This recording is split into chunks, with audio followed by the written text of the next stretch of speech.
ও শ্যামা দাস, আয় তো দেখি, বস তো দেখি এখানে।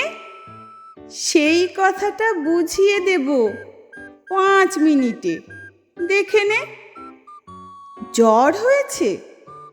মিথ্যে কথা, ওসব তোদের চালাকি। এই যে বাবা চেঁচাচ্ছিলে, শুনতে পাইনি? চালাকি। মামার ব্যামো, বদ্যি ডাকবি? ডাকিস না হয় বিকেলে, না হয় আমি বাতলে দেব। বাঁচবে মামা কি খেলে? আজকে তোকে সেই কথাটা বোঝাবো।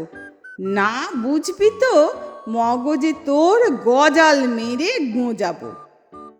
কোন কথাটা? তাও ভুলেছিস? ছেড়ে দিছিস হাওয়াতে। কি বলছিলাম পরশু রাতে বিষ্টু বোসের দাওয়াতে?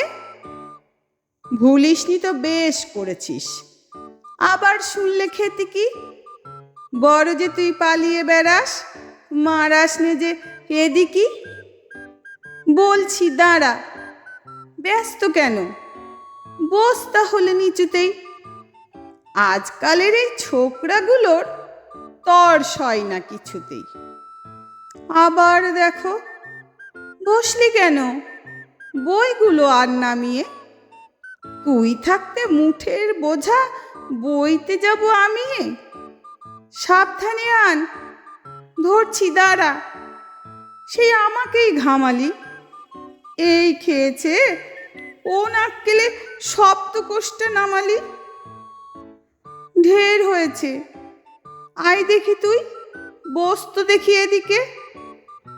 ওরে গোপাল, গোটা কয়েক পান দিতে বল এদিকে। বলছিলাম কি, বস্তুপিণ্ড সূক্ষ্ম হতে স্থূলেতে, অর্থাৎ কিনা লাগছে ঠেলা পঞ্চভূতের মূলেতে। গোড়াই তবে দেখতে হবে কোত্থেকে আর কি করে রস জমে এই প্রপঞ্চমায় বিশ্ব তরুর শিকড়ে।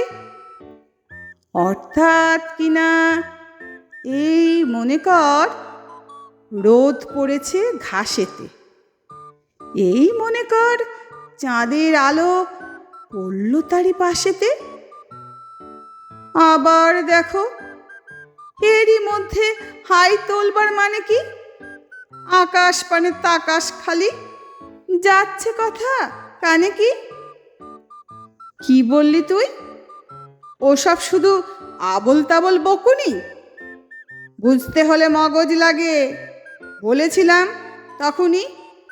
মগজ ভরা গোবর তোদের, হচ্ছে ঘুঁটে শুকিয়ে। যাই কি দেওয়া কোনো কথা তার ভিতরে ঢুকিয়ে। ও শ্যামা দাস, উঠলি কেন? কেবল যে চাস পালাতে। না শুনবি তো মিথ্যে সবাই, আসিস কেন জ্বালাতে?